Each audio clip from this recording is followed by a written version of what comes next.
Welcome to Pursuing Joy, where we discuss audacious stories of joy-infused strength. I have my friend Brooke here, and I'm going to let her introduce herself and where she's located, and you can tell us, where you go to church, and you can introduce your family as well. Okay. I'm Brooke Helms, and I live right outside of Memphis, Tennessee, Collierville, Tennessee. I go to Collierville First Baptist Church, and that's actually where I'm recording today. They have a little recording studio, so they've let me use that, which I'm very grateful for. And I have 3 children, 3 girls. My oldest is Harper. She is 13, almost 14. I have my middle child, Brecken.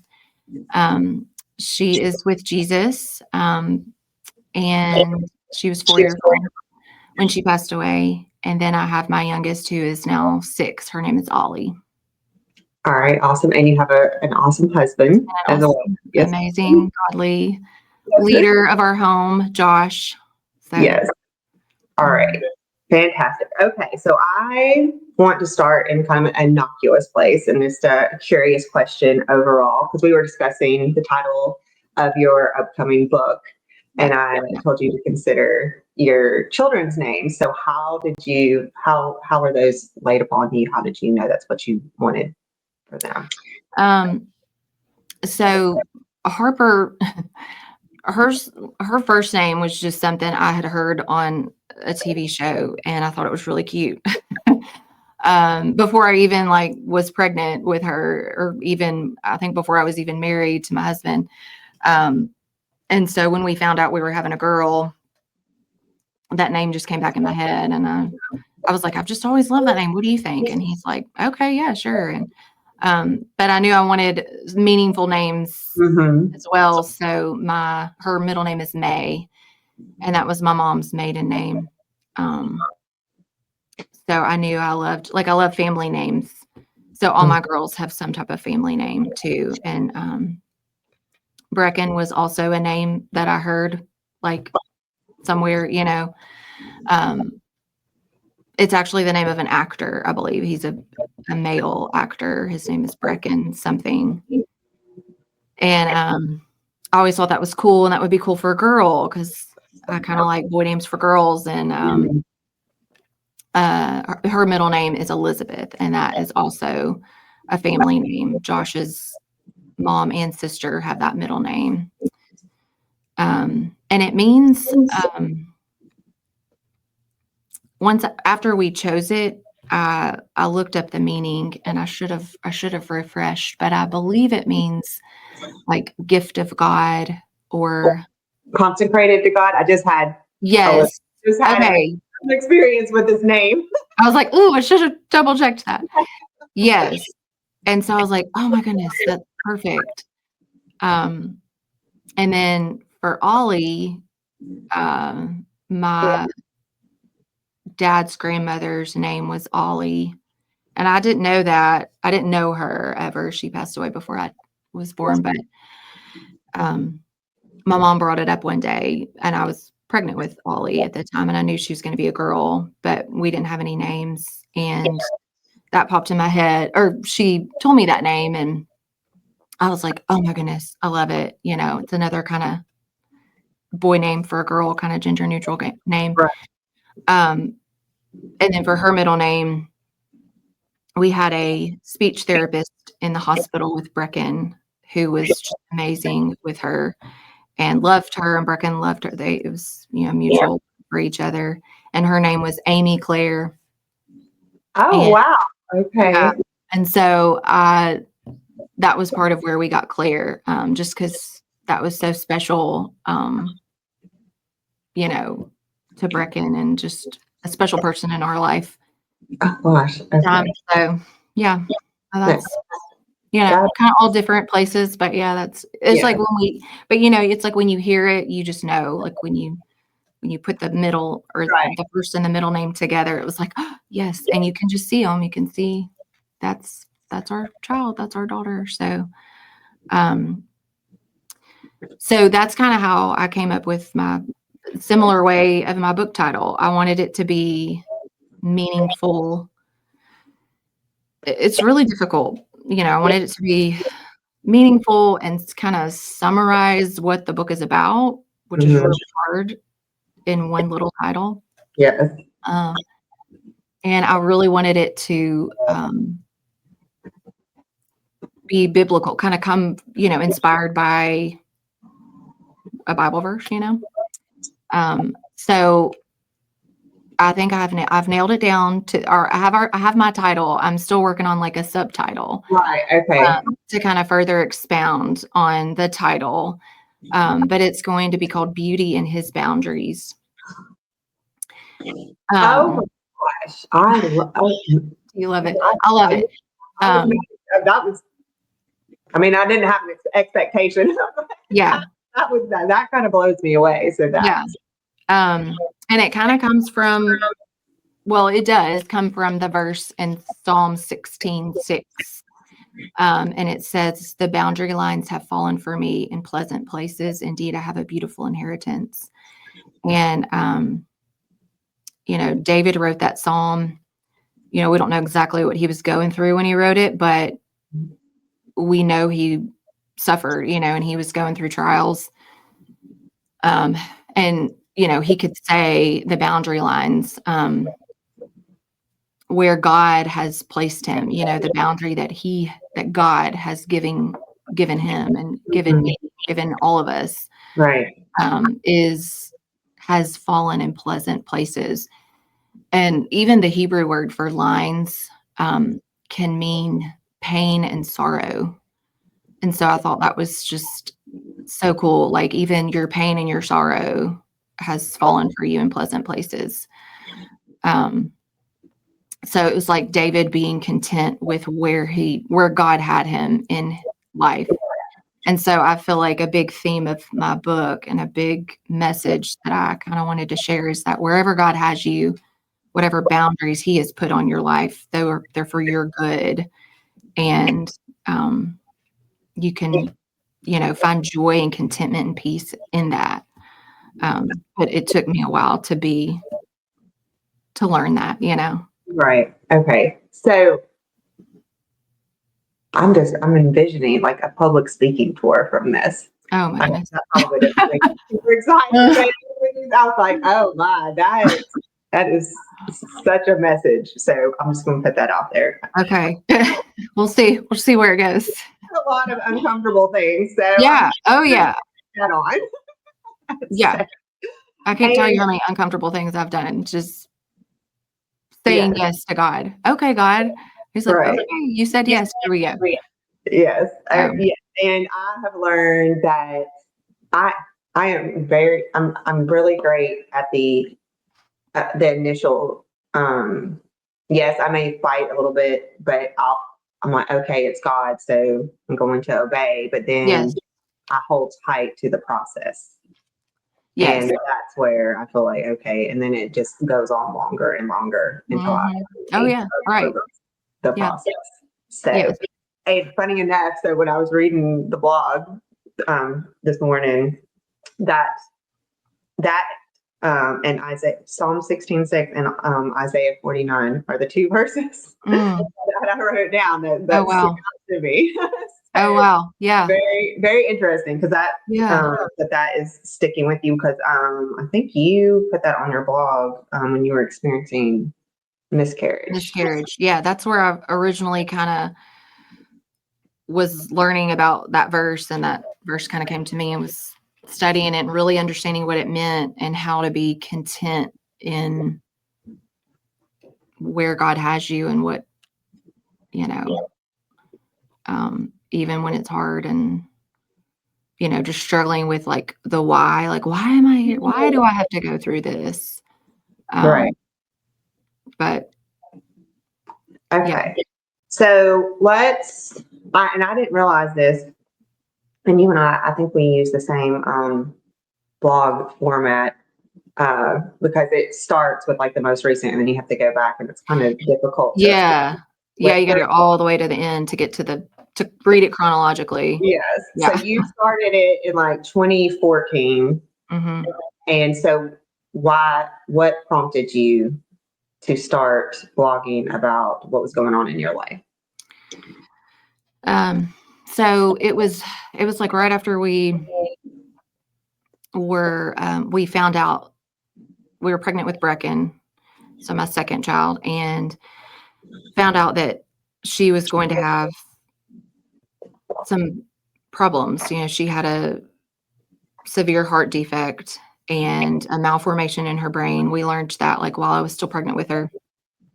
And that was so like surreal, I think, at first, just to try to understand like what I'm going to have a baby born with all these problems and how am I going to handle that? And she's going to be in the hospital and we're going to have to take care of her. And like we had one healthy, normal child, and I thought that was hard enough, you know, just taking care of a normal, healthy baby.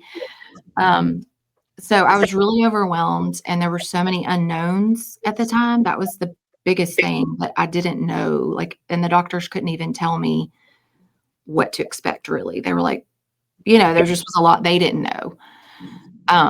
They're just going off of what they're seeing on the ultrasound, right? Yeah. So they're like, well, we know she has this heart defect, and usually it requires multiple open heart surgeries, and you'll probably be in the hospital for a long time right after she's born. But you know, we don't know what's going on with the brain. We see this thing, but we don't really know how it's going to affect her. It could be, you know, it could be severe. She could have learning disabilities. She could have trouble walking, talking. She could have seizures. She could have neurological problems, or it may be nothing. She maybe could be, you know, so it was just such a range of, look, we have no idea what to expect. And where were you in your pregnancy at this point? Like right at 20 weeks. Okay, so you have a lot of unknowns. Yeah. For we were only halfway there, you know. So a lot of time to just worry, you know, or choose to not, you know, give it to the Lord and spend time with him. And so I think that's what really prompted me to start blogging. It helped me like write it out and you know, just journaling, and it was just therapeutic just to get my feelings out there and stuff. But God was like teaching me so much through it, and I just felt like I feel like I need to share this. Like other people might need to hear what God is teaching me, you know, are going through hard things too. So you know, I wanted to share, like give people like updates on what was going on. People would, you know, they would ask me like, how are things going? Part of it was that too, just to kind of update everyone at one time. But there was always something God was teaching me through every step of that pregnancy. So that's what started it, really. Okay. So tell me a little bit about getting pregnant before that. So like with Harper, you know, we didn't have any trouble getting pregnant. You just were like, let's start a family, and then that. Yeah, it was, we had just gotten married, and we had only been married for a few months, and I was like, well, I know we just got married, but I mean, who knows? It could take a long time to get pregnant. Like you hear stories that it takes months or it could take a year. We don't know. So like I've never been pregnant before, so who knows what's going to happen.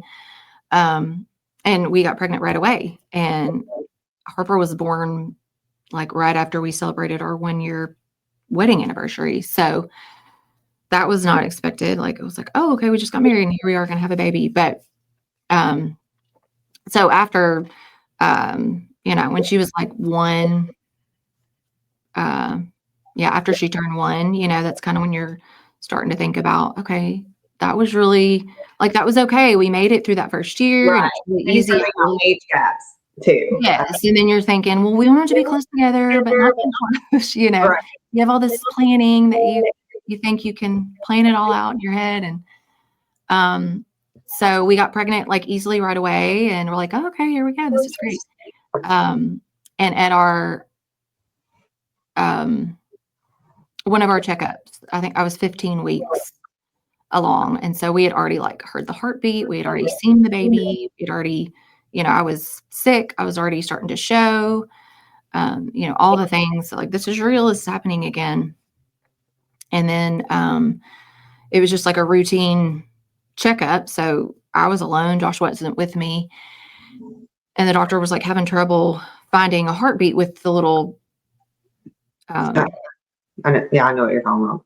I don't know what it's called. It wasn't the ultrasound. It's just the heartbeat thing. The doc, I don't know. And she was like, oh, this thing's been giving me problems today. Let's just whip you over to the ultrasound room and we'll take a look. So she didn't seem worried at all. And so I wasn't worried. I was like, okay, this is normal. And, the ultrasound tech was just, she's in there for a long time, just put that wand over my belly, just over and over and over. And it just was real quiet and she wasn't saying anything. And so that started to worry me. And the doctor, I think, was really surprised too. She came back in and had to tell me, she was like, well, we're not seeing a heartbeat. We can't find a heartbeat. And she was like, I was not expecting this. I had no idea this was, she thought it was a malfunction of the machine. She really was not thinking that was what was going to happen. So that was my first just like major loss in my life. Like up to that time, I lost my grandfather when I was in college, and that was tough. And that was a surprise, but this was a child and you passed that, like, scary. Yeah, you felt like you passed. We were in the second trimester. We had already announced it to everybody. We had told Harper, all that. We had even, all the things you do. So that was just like, what? How is this happening? And I had to call Josh, and he like didn't understand, what I was saying, because he wasn't expecting me to tell him that. And so I had to tell him basically like, our baby has died and you have to come up here, So that was really hard. Did you have a DNC at that point? Like, Yeah. Is that process at 15 weeks that can happen? Yeah, it was more, they called it a D&E at that point because it was so far along. The baby was further developed. So it was a little more of a procedure. They had to I had to go the day before and they had to like dilate my cervix. They had to put stuff in there to make sure that was ready, and so it was a little more, it was a big deal it wasn't, All right. And so how did you process that with Josh, with your family, with God? Yeah. At first it was painful. It was like it was a death. And I think I was not fully processing as a death and as a loss. And I remember talking to a lady at church who had had a miscarriage before, and it had been years and years, like her kids were grown, but she said she still like, that still was hard for her to think about that child that she lost. And she's like, Brooke, this is a death. This is a loss. This is a big deal. Like, it's okay to grieve and to be sad and to miss that child. And, and so that kind of freed me to be like, okay, it's not just something that you have to just get over right away and just kind of brush. It's not a negative pregnancy test. And I think so many people will I know when I had a miscarriage, I know you're disappointed was what I heard over and over. And I was like, you're disappointed when you don't get the job offer, right? Like, yeah. That is not what this is. But also, I think, like what you said, that you also start realizing how many, like, this is very common. Very Common. common. Nobody, And not talked about. no, It's still now, it's not talked about. no, it's not. And at the time, I didn't know. I don't think I knew anybody who had had a miscarriage, or at least You didn't people think you probably, did. yes, people Right. had, I'm sure, but Okay. I didn't. So I thought it was not Yeah. common. And I never thought I would have, like, I knew it was out there, but it was never in my head. It was never a worry. I thought that's not ever going to happen to me. Like, I don't know why I thought that. Because it was so easy, Right. I guess, before. And so I'm like, we had a healthy baby. I had a healthy pregnancy, no complications. So that was the hardest thing, because I wanted to know why. What did I do wrong? What happened? Like, I wanted to know the reason and the science behind it. Like, how can I Right. prevent this from happening again? What did I do? And I did. I mean, I asked questions of the doctors, like, and I gave different possibilities. Is it because of this? Maybe I did this. And he was like, no, it's nothing you did. This just happens. It's common. And I'm like, is it? Like, really? But it was hard. But I mean, I just grieved and prayed a lot, and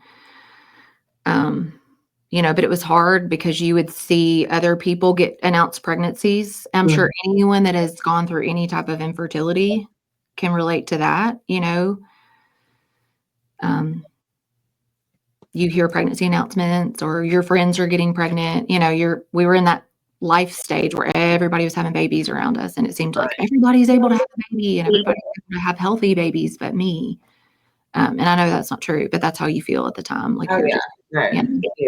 Yes, definitely. Yeah, I had an experience after my miscarriage with this story I forget what the purpose of sharing the story was, but basically this woman was devastated that she was pregnant. She never wanted to get pregnant. And the way that she was describing how she felt about this pregnancy, and there was an overall like good theme at the end. Great message. I completely missed it because because you couldn't get past yeah, yeah, like she does not want this, and she is devastated by this. Like, yeah, what is this upside down universe that we are right, living in here? So yeah, and I mean, you still want to rejoice with those that are rejoicing, right? You don't. yeah, I remember being with it was actually the person's podcast that I told you to watch. I didn't mention this on her podcast, and she probably doesn't even know this. But when she was pregnant with her first, we had like 15 or 20 women like praying over her pregnancy and her delivery and all of that. And I could not get through the prayer. And I had to like walk out. But then I felt guilty for that. Like, what in the world is wrong with me that I can't even be happy for this person and can't even pray over her for her to have an awesome experience? right. It's a intermingling of feelings, and I'm sure part of all of that is you're not going to be able to really work that out with anyone but the Holy Spirit. Yeah, Right? yeah. It just exactly just time and prayer and studying God's word and just letting it fill you. Because like you said, you're supposed to rejoice with others, but sometimes you don't feel like it, and Yeah. you can't do it on your own power No. at all, first of all. So, yeah. So, what made you keep going towards the next pregnancy? Yeah, I guess we just, we wanted to have more children, and I think I thought, well, if it's already happened to us, so maybe it won't happen again, too. Right, like lightning striking, right? Yeah. Like, well, we've already been through that hard thing, so God's not gonna, I don't know why I think that, but because that's not You how don't it works. think, you I don't think that anymore, but at the know. time, like, and I saw, like, God taught me a lot through that trial. Setting you up for perseverance, I would say. Yes. Yeah. I've learned that now, like every trial we've been through and I could see that from stuff I'd gone through before that, even before Josh and I got married, how he had kind of just little by little prepared me with each progressively difficult trial, I guess. John MacArthur says something like that. I love him.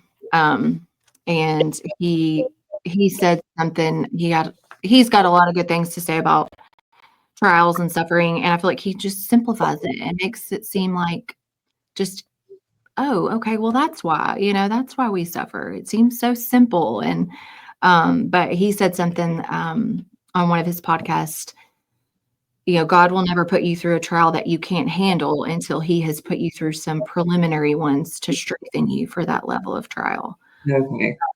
And I totally felt that in my life.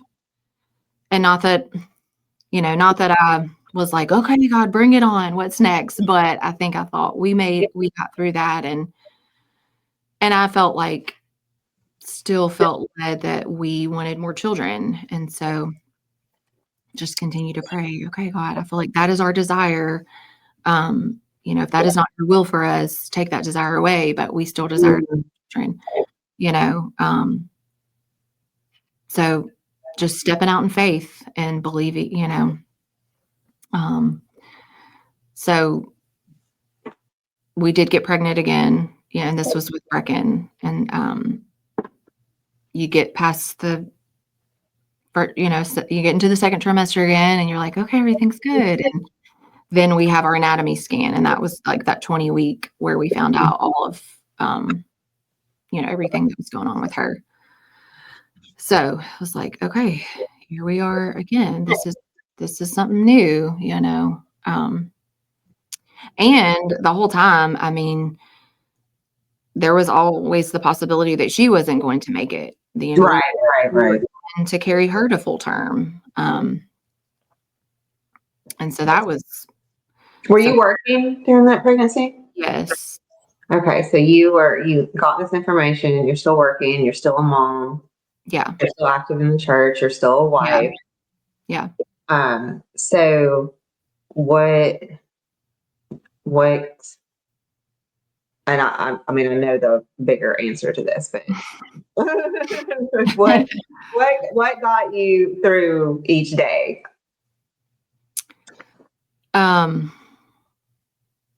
I mean, yeah, obviously the Holy Spirit, and just staying in God's word and meditating on his scriptures. I remember when we got home from the doctor, the high risk OB, where we had this detailed ultrasound and they gave us all the information.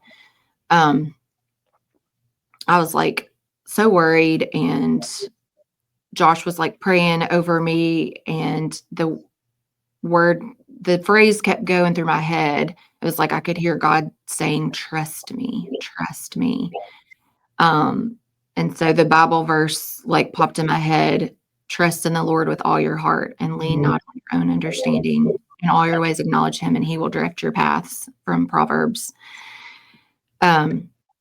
So knowing God's word, like having had that foundation of God's word where I was able to recall it, or God would remind me of scripture, that would get me through that moment, that would get me through that day. And I had such a supportive group of women at our church, and just such a supportive church that was just such a strong community of believers that just surrounded us, with encouragement and love. And so they helped a great deal get through a lot of things, Yeah.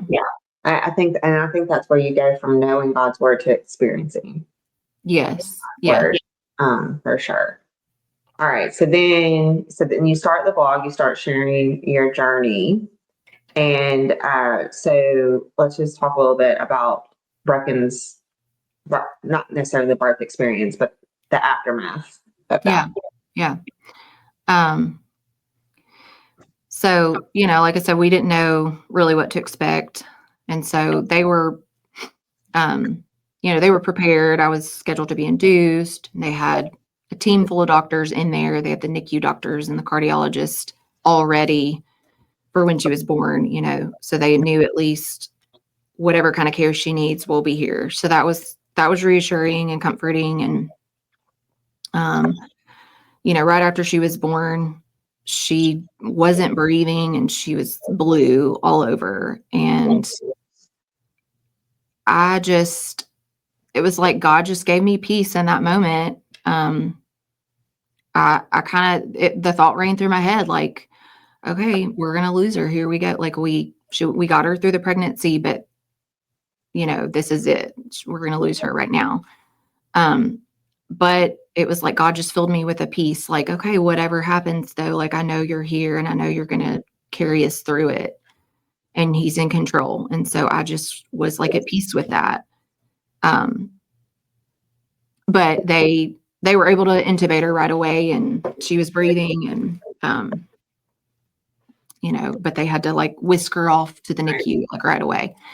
And then they sent her to another hospital, the children's hospital here. So like right away, I got to hold her for like less than a minute. And then she was off to the children's hospital. And my doctor actually let me go that night. I had just given birth like 6 hours ago. And I mean, that was a totally God thing too. She was like, you're going to be in another hospital. You're not having any complications. If you can walk out of here, then just go be with your baby. So my husband went with her, first right away. And I stayed behind. And he was telling the doctors when he got there, he was like, hold on, can you wait? Because they were giving him all this information. And he was like, could you wait just like a couple hours? My wife's going to be here tonight. And they were like, no, sir, she just had a baby. She will not be here for a day or so. They were like, no, she will not be here tonight. He was ingesting all of that by himself? Yes. So he gets to the hospital and there's a team of doctors and she's in the cardiac ICU. And, he's like, he's not in the medical field. And so, he didn't know what they were talking about. Right. He was trying to get them to wait. And they were like, no, she's not coming here tonight. But sure enough, it was like, here I come. And they were like, what? This has never happened. They're like, are you sure you're supposed to be here? Okay. So some of that there's trauma there. I mean, that is traumatizing. Yeah. So just big time. I mean, and then there's more that comes up, obviously, but is there any, have you like been in counseling? Is there other things that you have done to kind of through that? Not much. Like, just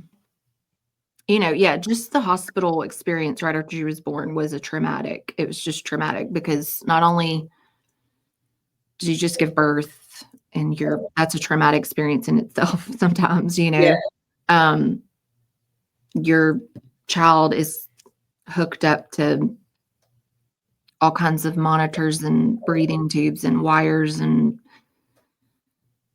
all the things. And again, it's like we're inundated.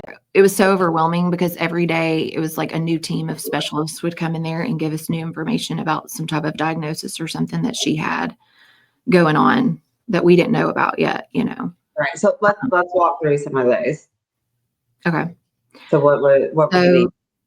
Obviously the first thing we knew was her heart, and that was the most important thing. Mm-hmm. So they did make sure like right away that was stable, and she was like at a good place, but they said she will need a heart surgery. We thought she was going to have to be like rushed to surgery. A lot of babies with her heart defect are like day one, they have open heart surgery, this huge process, huge surgery. So thankfully she didn't have to have that right away. She did end up having a heart surgery when she was, I think, 6 days old. So it was really early. But right away, she was stable to where she didn't need it. It wasn't like an emergency right away. So we knew that was coming. And then we knew they had done like an MRI of her brain, and the neurologist came and said, well, she has a moderately sized Dandy Walker malformation is what they called it. But even still, she couldn't give us a lot of information about how that would affect her long term. It was one of those things that she said, we'll just see what happens. We'll see as she develops, like what type of problems, or if she's going to have any issues. So we were like digesting that. And then we found out she had a cleft palate. We didn't know that was going to be a thing. So the ENT people came in there and like, well, she has this cleft palate. Through the soft and the hard part of her palate it was just open. So she wasn't able to eat. Like, she definitely couldn't nurse. And she was even struggling taking a bottle. They're like, she cannot get suction. Mm-hmm.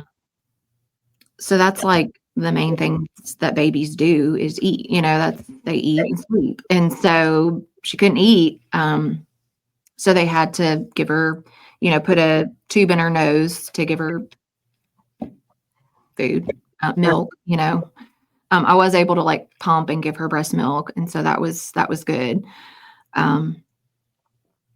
And then probably the worst day of the hospital, that first visit, was when the eye doctor came in to do an eye exam, because they had kind of been hinting around. This had been like a few weeks we had been there and no one had really told us about her eyes, but they had been kind of like, well, her eyes, something's not quite right with her eyes. They're kind of small. We're not really sure about her lenses. She might have cataracts, or we don't know how well she sees. And so that was like, okay. So the eye doctor came in there and she was really, she didn't have a great personality. She didn't have good bedside manner and was just really callous and just, yeah. Yes. I feel like I hear this every time, and I've had the same experiences. Like there's just one, maybe two, but that just sticks out as like, that was always. It matters so much. It matters so much. Yeah. And we had great doctors. There were so many that were kind and compassionate, but there were always ones that weren't either. And it was like just routine for her. I see this every day. So like, I didn't just deliver bad news to this family. Like, I didn't just change their whole world. Right. But she did this detailed exam, and I mean, it was traumatic for Brecken. Like, just some of the stuff she was manipulating her eyes, and just her eyes were all red and puffy after the exam. And it was just like, she was just not gentle. And then when she finished her exam, she just kind of looked at me and said, just really callously, like, she just wasn't formed right. Her eyes weren't formed right. That's what she told me. And there's no hope she's going to be able to see. There it is. Yeah. Yeah. So that was like the worst day, that first visit, because just the way she delivered it, and to find out like, this is a life-changing diagnosis for a child, for a family, to say that your daughter is blind and is going to be blind for the rest of her life. Right. And I think you probably said the heart, you knew that there was a heart surgeon. Yes. People get their cleft palate all the time. All of these things were fixable. Right. And it was like, kind of like poor prognosis. She's like, this is a very poor prognosis. Like, there's no chance we're going to be able to do anything for her. And it was so hurtful that she said, like, my child wasn't formed, right? Right. Um, Yeah. but in my head, I was thinking, I was so mad and like angry at her. But in my head, I was like, she is formed exactly how God meant her to be formed. Um, in Psalm 139, that verse came to my mind. For you formed my inward parts. You knitted me together in my mother's womb. I praise you, for I'm fearfully and wonderfully made. Wonderful are your works. My soul knows it very well. And that's Psalm 139, 13 through 14. So, I mean, that's immediately what popped in my head when she Yes. said she was formed right. And I was like, no, God's Right. said she was formed perfectly. But it was so hurtful and just heartbreaking. My heart was broken for my child that would never Right. be able to see. Yes. So that just brought a whole new like world of unknowns into our life and overwhelming,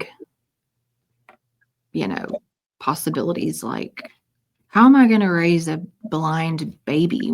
How do you do that? So just so many like, I don't know how to do this. I'm not equipped for this. That's what kept going through my head. Like, why does God think I can handle this? Because I don't think I can do this. Right. Um, Yes.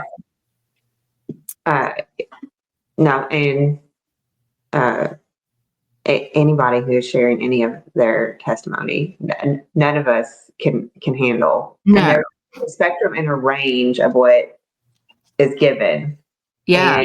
And yeah, it's exactly your like prescription of like what it's going to require the Yeah. Holy Spirit, I feel like. So so that you're in this devastating hospital experience from birth on, well, all the way from like 20 weeks on up to this experience. So let's go into some of the joy that Brecken brought to your Yeah. life. Yeah.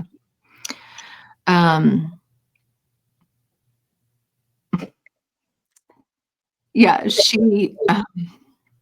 I feel like she really did bring so much joy to our family that she taught me so much about like thankfulness and being thankful, because every little milestone for her was like huge. Like, at birth, we had no idea that she was going to be able to do anything.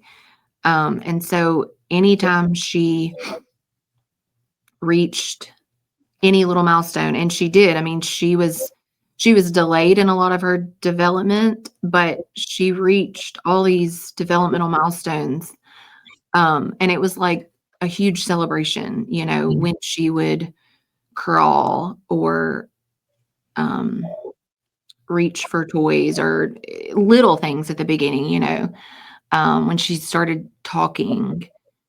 So it just felt like that much more of a celebration, because we felt like the odds were all against her. And like she had so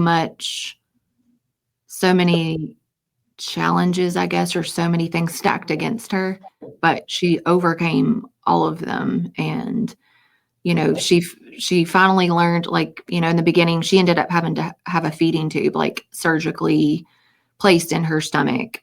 So that's how we were able to finally go home from the hospital after 6 weeks, so that we could feed her at home. And it was more of a permanent feeding tube.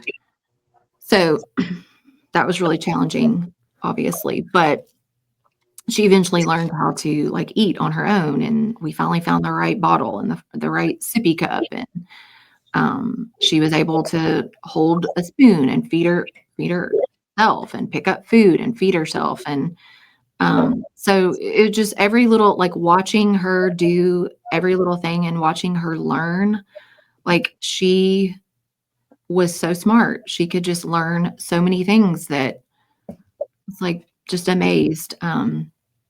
And it got to be like when she got a little bit older, like when she was a toddler, um, she would like we would clap for everything she did, when she like, hey, Broken, throw the ball back, and she would throw the ball and we'd clap, and then she would clap. And So it became to be like a thing. Everything she did, she expected us to clap for her because that was just what we did. And so like as she got older, she would, say like, watch mommy, watch what I can do. And she would do something.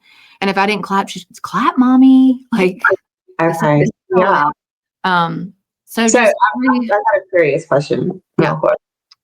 So she's saying watch to you. yeah, She knows you can see yeah, her, yes, even though she can't see yeah, you. yeah. I don't So, know how if she understood what that meant, but she knew. She would say, "Watch me do this." Even when right after Ollie was born, I have a little video of them, and she's touching her and patting her, and she's like, "Hey, Ollie," and she's like, "Mama, is she just looking around?" That's what she asked me. She's just looking around, isn't she? And so it's like she knew that. Yeah, that is so interesting. And yeah, I yeah. love I was just thinking recently because I'm getting into the older children stage Mhm. of life, and my 9-year-old is still, but I'm like, this is going to trail off. I know this ends where they want to share in every single experience. They want to invite you in to Mm. every single experience. And I Yeah, start, yeah. which can be like the most annoying thing at times, right? Like, how many times do I have to Yeah, turn around and see this thing yeah, again? But it is such a joyful like invitation that they want you to have this experience with them, and even mhm, her recognizing that you're having that experience differently yeah, than her, and still yeah, inviting you in. yeah, So and she knew. I mean, she would make sure. She was like, "Are you watching?" She couldn't see if I was watching, but she right. would make sure, just like a child that can see you, is like, "You're not looking at me, you're not looking at me." She would double check, "Are you watching me?" Um, but, like, she loved to sing and was just so joyful in her singing, and everywhere she went, she had a song. Sometimes you couldn't understand what she was singing, but she Right. knew, and then, sometimes you knew, but, um and she like, as she got older, um, she would ask people, like, she was so selfless to be like a 4-year-old. It was just like God just gave her this spirit that was joyful and selfless that most 4-year-olds don't even know how to be that way. Um, but anytime she would meet somebody, she would ask them like how their day is. She would be like, "How's your day?" And I mean, she would want to know about them. Like when we were in the hospital, she asked one of the doctors, like this was towards the end of her life, one of our last hospital stays, she asked one of the doctors that came in, was like, "I'm Dr. So and so, da, da, da, da." She said, "Tell me about your day." And the doctor was like, "What? You want to know about my day?" Like she could not believe it. And so she was just that type of child, like where she really just was a blessing. Everybody that came across that met her and came into her path was blessed by her because she made you feel special. And Right. she liked to make people laugh. So she learned like a bunch of knock knock jokes, and just she loved to entertain people, and she was just a special, special child that just, I feel like our family was like, I mean, we were pretty, happy, normal people or whatever, but I feel like she just was like the bright ray of sunshine in the middle of our family. Um, Definitely a gift. yeah, such a gift. I mean, every day was a gift. Every moment was a gift. Like even through the hard things. That's why I say I feel like she taught me about thankfulness. Um, because I mean, she had so many challenges. Like she couldn't see. She couldn't walk. She never really could walk unassisted very well. She had a walker. So just all these challenges, she didn't even know. To her, they weren't challenges at all. She didn't even know that. She was just living her life. Yeah, she was just living her life. She never complained about anything. And for like a 4-year-old, that's crazy, And she was still having medical procedures. She was still going to the doctor. She Yeah. was still having Yeah. surgeries. She still would get sick. She got sick a lot. Like any little cold or any little thing would take her down, a lot of times she would have to be hospitalized to have like oxygen, or just because she had an infection, or she just needed like closer observance. A lot of times there was nothing they could do, but just being in the hospital, observing her, making sure she didn't get worse. And even in the hospital, she was always joyful and, just positive and, happy, and would still sing and tell her jokes and play and, all that. What was her understanding of God? I mean, I feel like she understood so much more than a 4-year-old about God. She knew, of course, a lot of 4-year-olds, know all the songs they learn at church and Jesus loves me and all that. But she, I don't know, she just seemed like she understood like that God loved her and she loved God. And I think just because she was just her personality and her spirit, I feel like she was such a, I don't know what the word is, like such a light, I guess, for others, that it felt like she was being the light of Jesus. She was being the hands and feet of Jesus to other people. So I just felt like on some level she kind of knew, I felt like she understood a lot more than a lot of 4-year-olds did, yeah. So I looked at your blog and was reading about a grocery store experience that you had about like people asking about her eyes or if she was asleep. Yeah. And the response that you would get. And so I feel like, and I've seen this I've experienced this firsthand, and I've seen it, transpire in front of me, but it almost turns into like a situation where you're having to console the person. Yeah. Right? Oh, like their response is so much more devastation on your behalf than what you are actually experiencing. Yes. So I'm putting you on the spot a little bit, and I haven't thought a whole much about this, but what do you think? What do you think is the proper response? Like, I was thinking, like, what is a better question for them to ask? Like, what is something that would make this a different type of experience if we could look at it in a maybe more kingdom oriented? I don't know. But, I mean, of course, you're running up on people in situations where they're not prepared, for such a thing. Yeah. But Right. started thinking like maybe I should, if this happens to me, if I'm on the other end and I need to have a response, like, well, where do you see God in this? Or what is like there? I'm just trying to think what would be the appropriate response beyond like, I'm so sorry, or that must just be terrible for you. Yeah. Because you get that a lot. And it happens in front of children too. I feel like like the other children, like, right. They almost, this is their life. Yeah.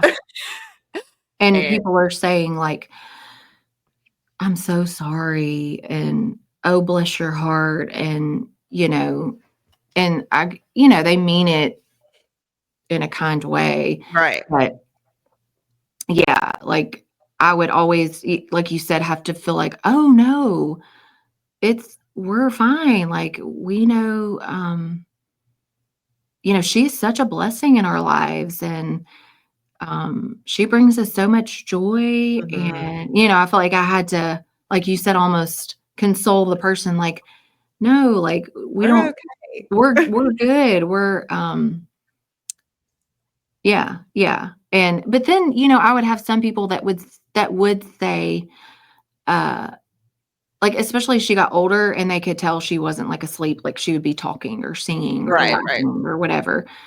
They would say, like, I feel like they could see something special in her, and they would say, like, oh, she seems like such a blessing to y'all, or,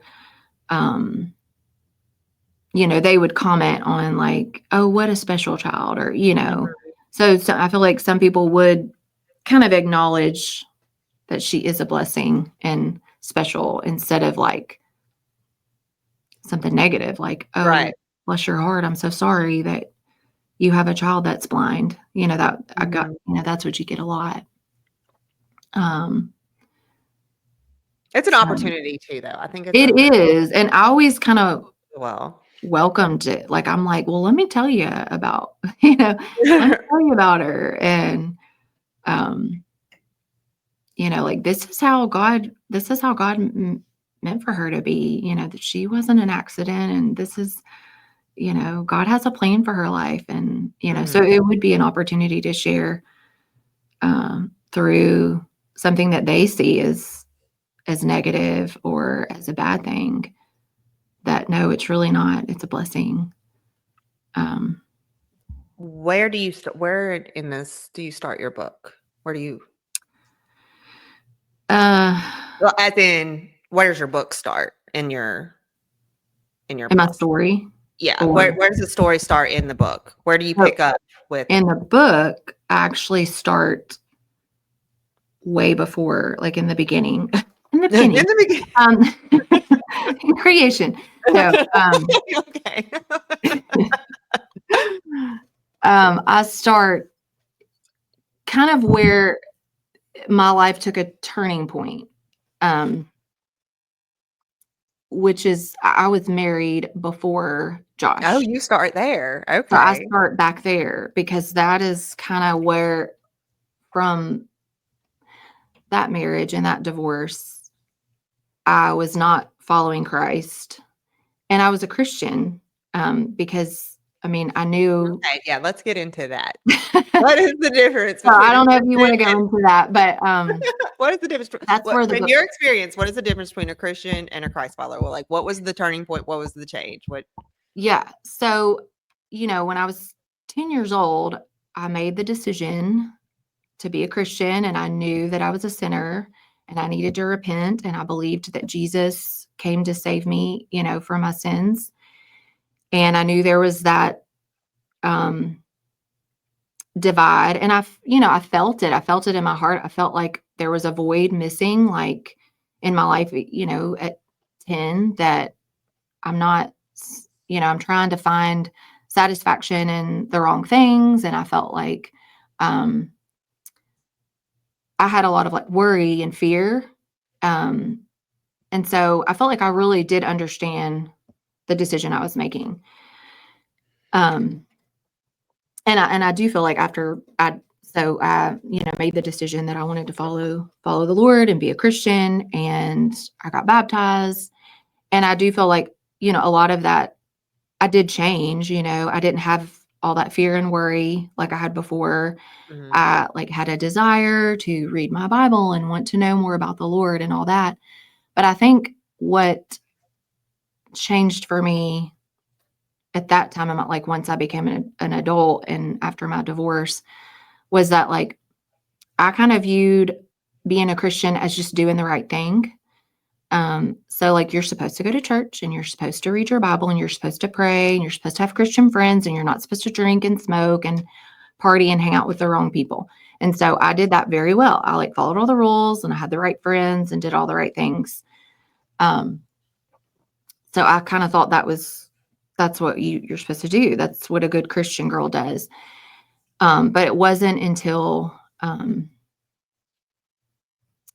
like, in college, when I was faced with wanting something that wasn't the right thing. I guess, like, up until then, I had never really desired to do anything bad. I didn't desire to drink or smoke or whatever or cuss or whatever. Like that wasn't something I wanted to do. So it was easy to do the right Yeah, thing. right. You know Yeah. what I mean? But then when I met this man that I ended up marrying who was not a Christian, I knew that that was not the right thing. I knew I shouldn't be dating him or be with him because I was a believer and he was not.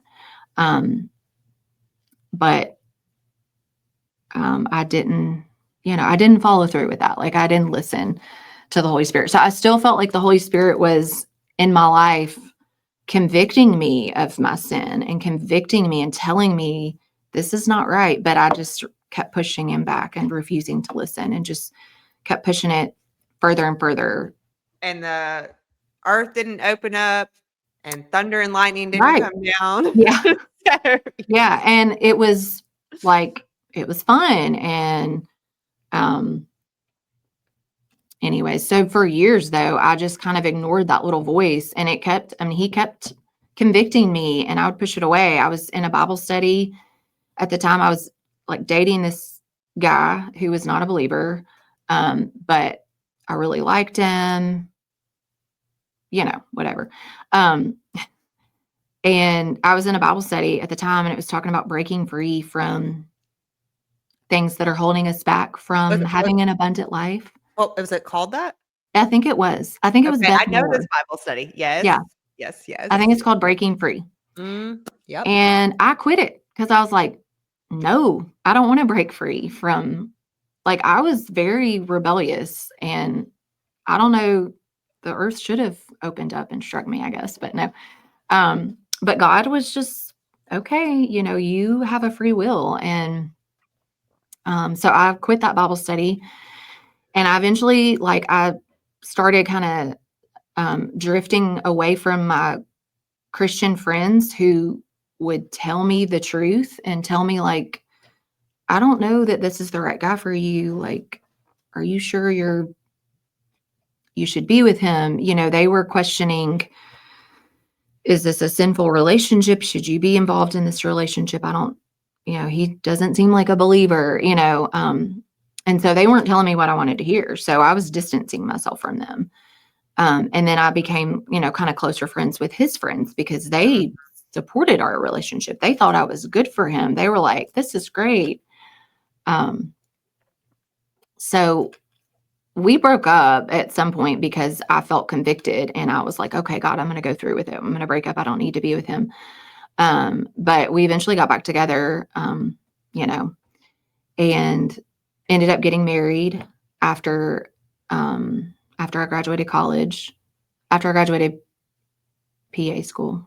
Well, somewhere in there, in the middle of PA school, I believe. But, and even like the week that we were supposed to get married, I still heard that small voice in my head from the Holy Spirit convicting me that this is not the right relationship, that this is not where I want you to be.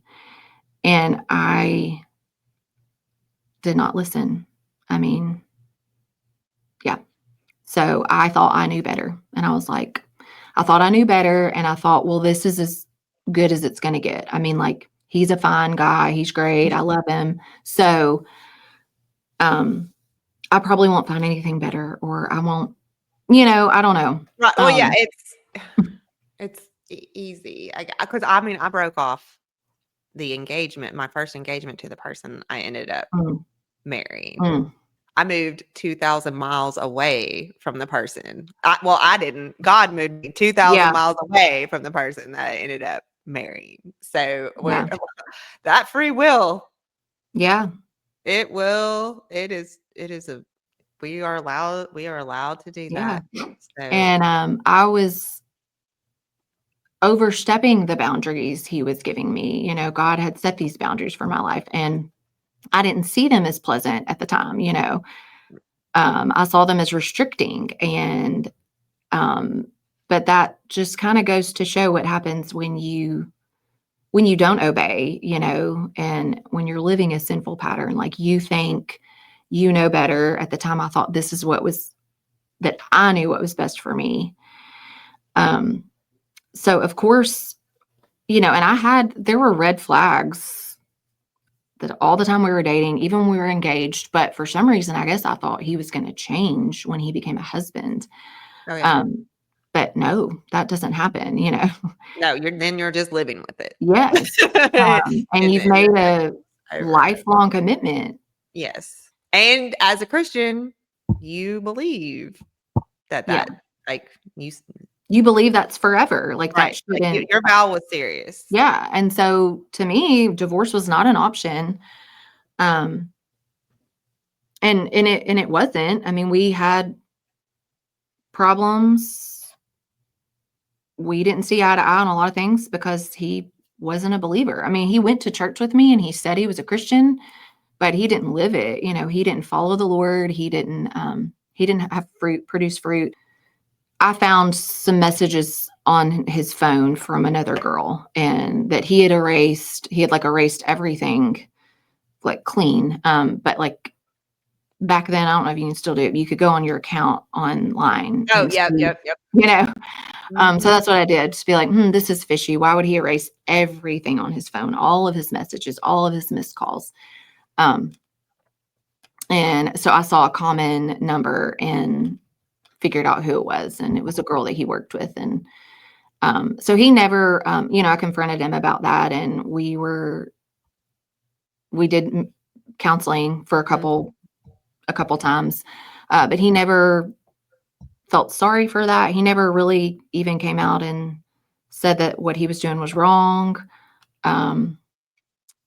He just didn't want to change. He was like, I mean, you married me.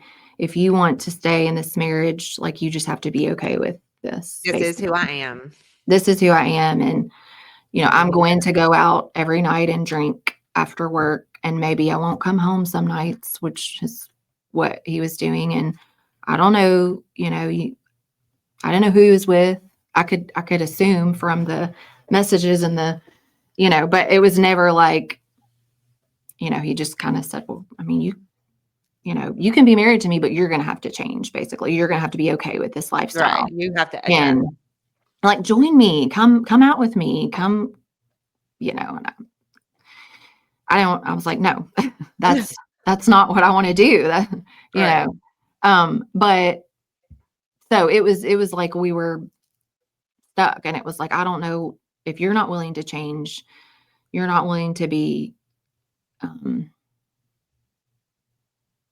do counseling. And, like I said, we did it a couple times, but he basically was like, well, this guy's just kind of wanting us to make some changes. And I am who I am. I'm not going to, either you want, you're in this marriage with me or not. And so it just felt like inevitable at that point. Like, I don't know how I'm going to stay in this marriage. I mean, yes, I could have, and I could have just continued to pray and God could have changed him. And, right. But I'm not putting that onus on you. I completely understand that situation. I felt like we always feel like we have to justify why. And I dealt with like guilt and shame after that. Cause I was like, God hates divorce and that shouldn't be an option for me. And,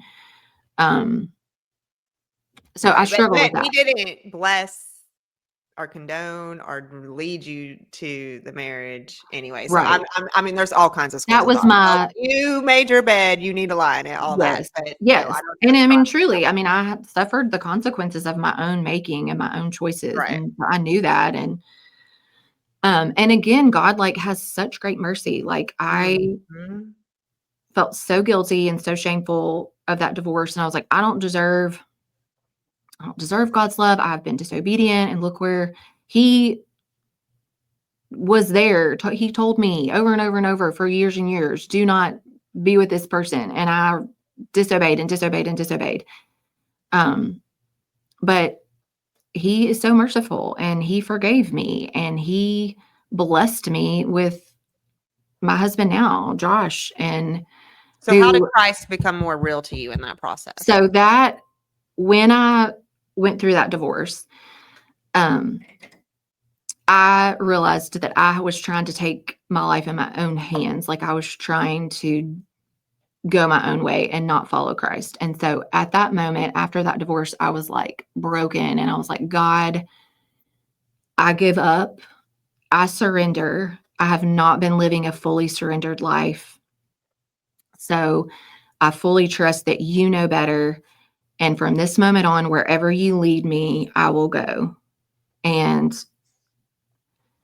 I knew that type of prayer can be scary because you're like, okay, Yes. God, But he had, yes, but I see full circle now. Like he had to get yes. you So there. that is what I had to go through because, he knew I was going to be going. And I feel like that prepared me for what was going to be around the corner Right. with miscarriages and Brecken and then losing Brecken.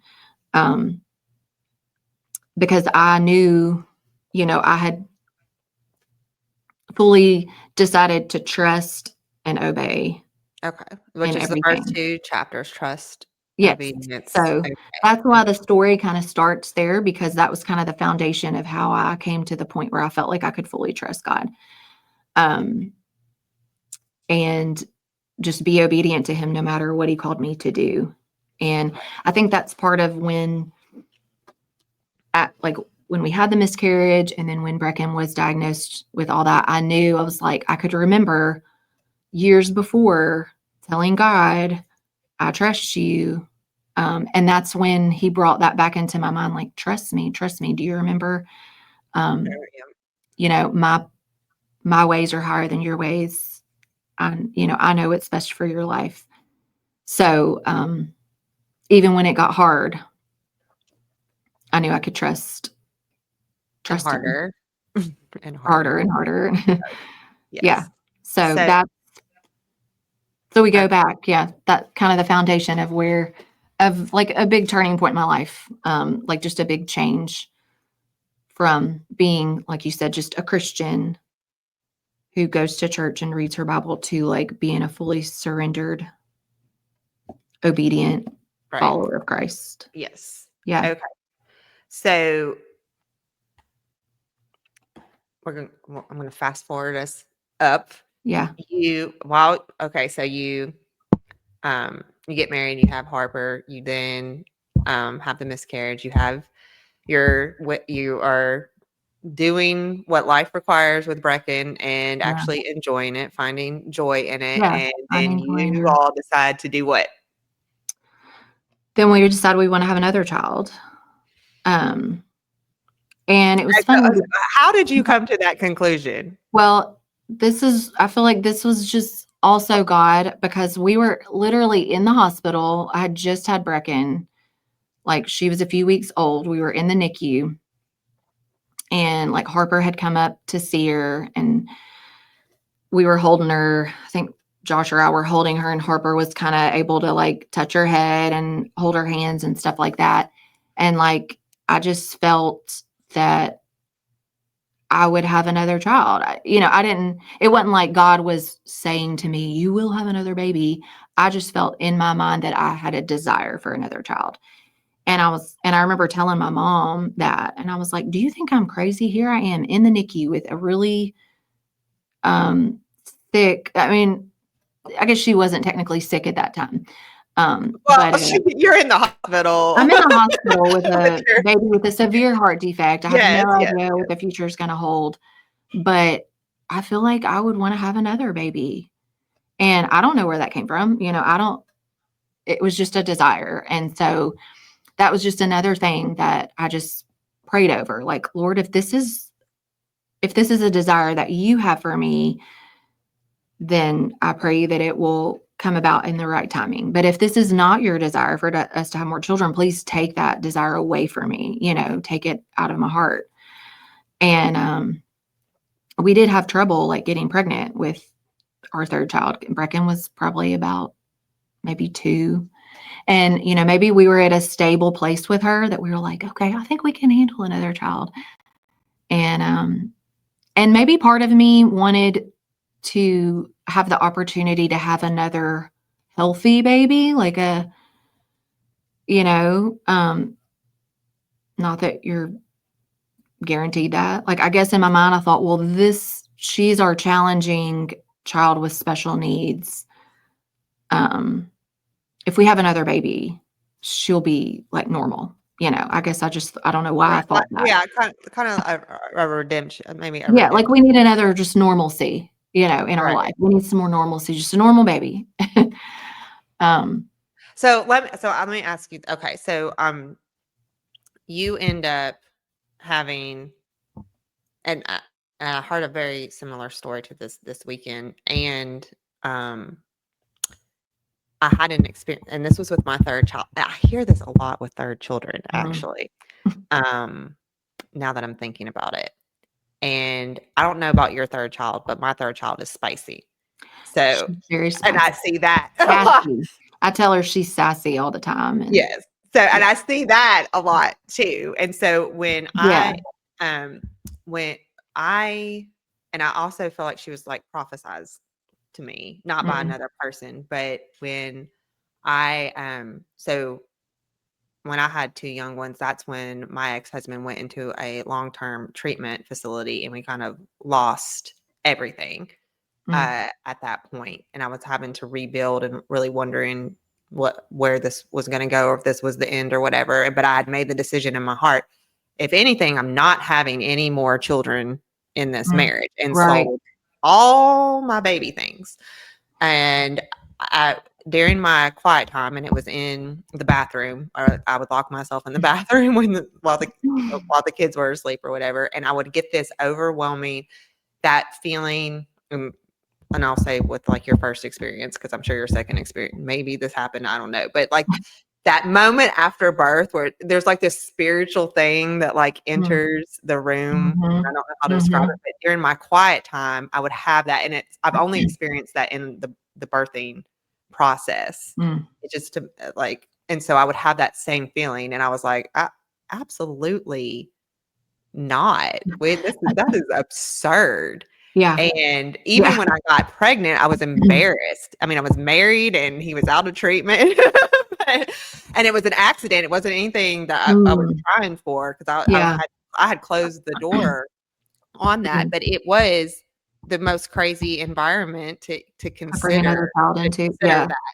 So I understand like the Lord putting that on your heart. And so you then had 3 miscarriages in that process. I had just 2. 2. Okay. Yeah. Maybe I'm adding 3 that. total. 3. Yeah. Okay. So you had 2 in that process. 2, just early, they weren't as late as the other ones, or as that first one before Brecken. But did that make you question if God had really like blessed that experience? Not really. Like, I don't know, that did not, I don't feel like it did. Like, I don't know. I don't recall feeling like, okay, well, maybe we're not supposed to do this. You just knew. Yeah, I guess I just felt like our family it just felt incomplete, and I just felt like we're not done. So we finally did, get pregnant with Ollie. And as far as we knew, she was going to be a healthy baby. And I met with our high risk OB before I got pregnant, who was with us all through Brecken's pregnancy. And he like kind of reassured me, because at that time we didn't have any specific type of like genetic diagnosis for Brecken. They had done tons of testing on her, and nothing came back as any kind of like syndrome or genetic abnormality. They were just like, she just happened to be born with these 2 things, or these 2 major, I mean, she had more than 2, but the major heart and the brain thing, and so he said, there's maybe like 2 or 3% chance you might have another baby with something similar.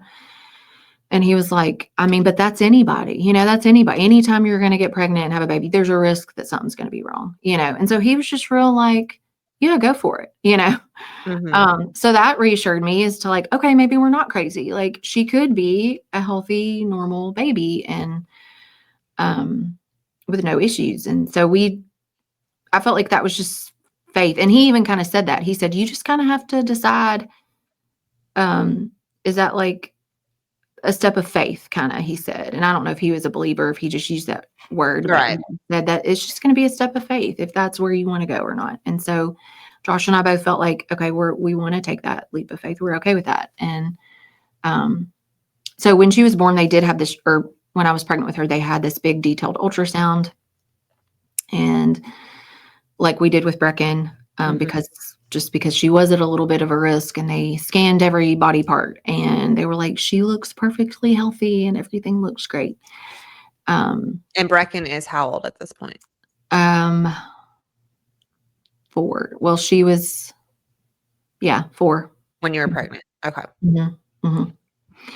So, Ollie was born, and like easy birth, like boom, real quick, here she comes, and full term and all that, no problems, no complications.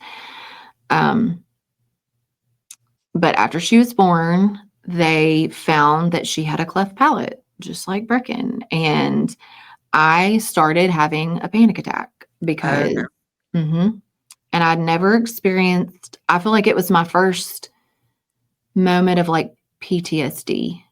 Like, that's how I felt. I was like transported back to being in the hospital with Brecken, and the feeding of her was so stressful and such a struggle that we dealt with for months and months. That was like the hardest thing that we had to do in the beginning, was try to feed her. And like, that's how she lived. That's how she survives. So it felt like a huge, huge burden. If we can't get her to eat, if we can't feed her, like, we're going to have to go to the hospital. And, it was a big deal. So, all that was rushing back into my head. Like, oh my gosh, she's cleft palate. She's not going to be able to take a bottle. We're not going to be able to feed her. She's going to have a feeding tube. We're going to have to be in the hospital, like all the things. And so I was just like freaking out. And the nurse had to come in and like kind of calm me down. She's like, it's okay. It's okay. And like, I think you're having a panic attack. Just breathe. Right. And so at that time, I was not listening I was not trusting. I was just panicking. But she did fine. She couldn't nurse either because of the cleft, and like she couldn't get the right suction, and that's like a big deal. But we did find like a bottle she was able to take. And so she did not have to have a feeding tube. And like, I was overreacting in my head. I was just like overblowing it. And no, I don't think you're overreacting. No. But I do understand I describe it as drowning in the shallow end. Like you just put your feet down, you can stand. Yes. Or if you're floating, like the Holy Spirit's holding you up. But if you start like, thrashing. Yes. That's so good. It was like I was thrashing, like, I'm dying, I'm about to drown. And you're like, you're in 2 feet of water. Like, you're just stand up. You'll be okay. And we got to take her home. Like, I imagined I'm going to be discharged and she's not, and we're going to have to come back to the hospital, just like, and that was not the case. She was discharged when I was discharged. She was fine. But she did still have the cleft palate. So we knew she was going to have to get that repaired. And then when she was a few months old, we found out she had a heart defect. And then we also found out that she had cataracts in both eyes. So at that time, they were like, I don't think this is just coincidence. This is a lot of similar things that Brecken had, but less severe. So we went to a geneticist who I guess knew what panels to run based on what she had going on. And they did find like a genetic anomaly, like a gene deletion. It's genetics is really fascinating, but really complicated. Yeah. And so they believe that is what Brecken had as well, that we just never found that. I mean, I guess you have to know what to test for, and they just didn't have that specific test. Okay. So we're facing, like, she had to have eye surgery when she was an infant. What is the financial impact of all of this? It's a lot. Like, with Brecken, it was worse because we didn't have any type of like government aid. Like, we could never get her on like TennCare or Medicaid or anything like that. And so we just had like a really high deductible policy, and we had huge bills. We even, like, after Brecken was born, we actually did a fundraiser to raise money to help pay her bills, because we had tens of thousands of dollars of hospital bills with her. Like the pregnancy hospital bills, plus all her surgery and hospital stays.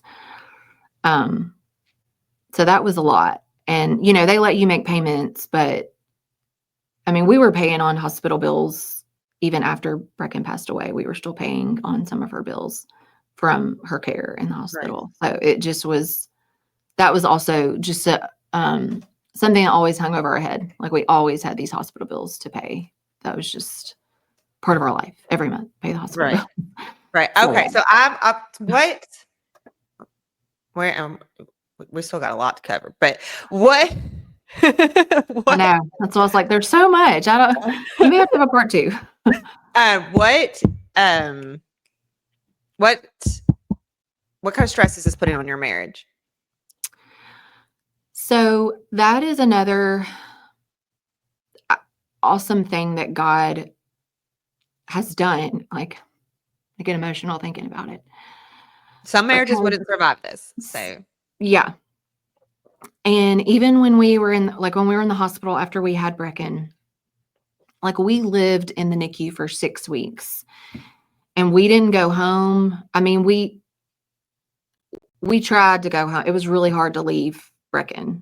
But we also had a 3-year-old, Harper was 3, and she was going back and forth, my parents and Josh's parents' house. And that was really hard on Harper. She doesn't remember that, but she struggled with not being with her parents, and then her parents being with her sister and not her. That's really hard for a 3-year-old to understand. She didn't understand it. But Josh and I, that brought us closer, really, staying in the NICU together. We had our little twin beds, like twin fold out cots or whatever, like side by side in the NICU. And we slept there most nights. And I mean, even though it was like so hard and living in the hospital sucks, it brought us closer. Like, we were able to find, we spent all of our time together, and, we were able to find like fun things to do together, as weird as that sounds. Like, we were able to find like a show that made us laugh that we could watch together and then talk about. And, I just feel like we really bonded because we were going through something hard that neither of us have ever gone through. And that could have definitely pushed us apart. But for us, it brought us closer. You decided to experience it together. Yeah. And I feel like it strengthened our marriage. And even more so after Brecken passed away. That's another like big statistic that couples who lose a child don't make it. Well, they grieve differently, and sometimes you don't understand there's grieving process. And it's hard to be there for another person when you are grieving. You're both hurting and you can't be there for each other. And your needs probably aren't being met. You're not meeting each other's needs because you can hardly even function and do what you're supposed to be doing. And so I can see how marriages would fail after losing a child. But I mean, we were determined, I think, to not be a statistic. And it was, we grieved differently, and it was really hard in the months, even the first year for sure after losing Brecken. But it brought us closer because God just did that. We chose that too. I feel like we chose to make each other a priority.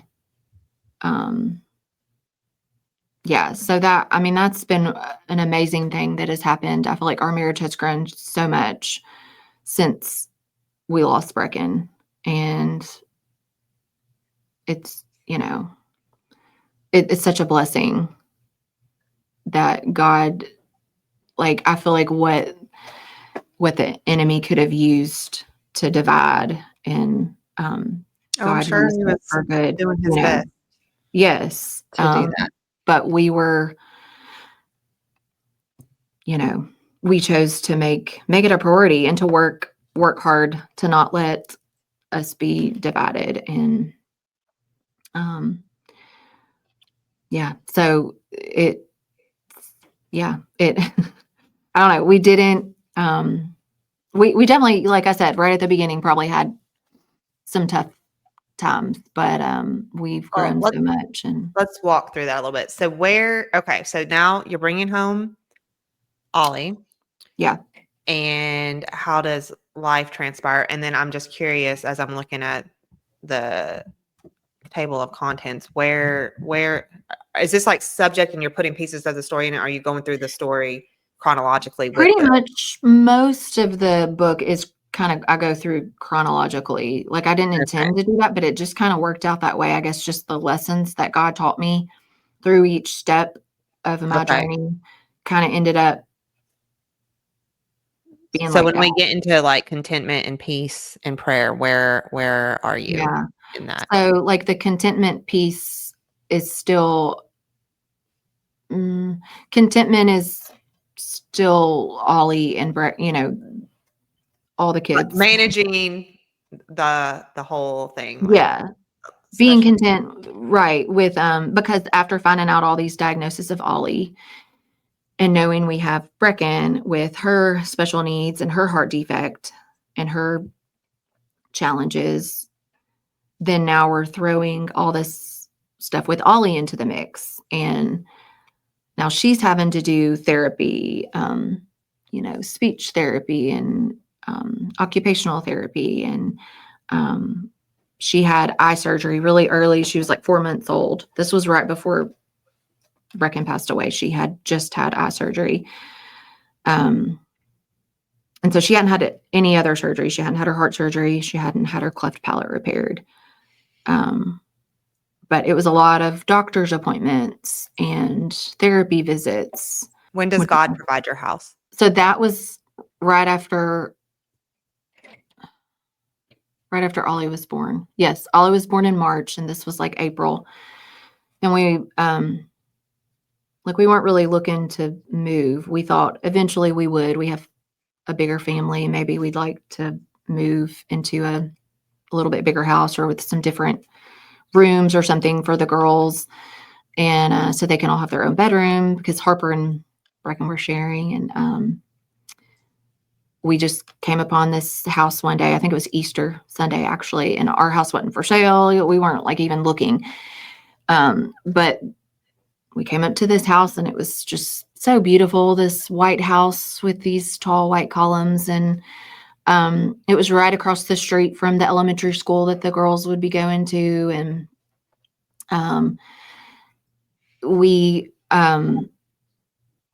they actually had already moved out, and the lady was out in the front, like working in the yard. And she was like, "Hey, do y'all want to come look?" And I'm like, no, I don't think we need to look, but we did. And of course it was like, oh, this is like, I just felt like, oh my goodness, I can just see all my kids here, and I can see them. It had a big backyard and a big front yard. I mean, I can just see them playing in the yard, and I can see me sitting on the porch as they come from school, or as I go walk up to get them or whatever. And so it just felt like a dream. And so we were like, can we do this? And it just worked out, where our house, we put it right on the market. It sold right away, and we had the right amount of money to buy this house. It had been for sale for a while. So it was like the price had dropped and they were ready to move it, Right. like they had already moved out, so that was like, Ollie was a baby. Like, I had a newborn and we were moving, and Ollie was like 2 months old. It was right at the end of the school year. And so we spent a summer in that house with all 3 girls. Okay. And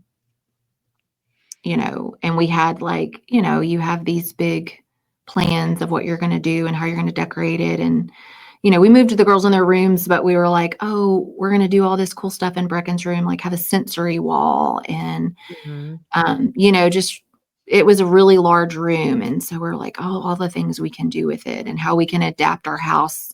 Cause she would have to go upstairs and how we can adapt our house to her. Yeah. And what we can do. And so we had big plans and big things we were going to do to just make it just a haven for her and just for all the girls. And so it really was we still live in that house.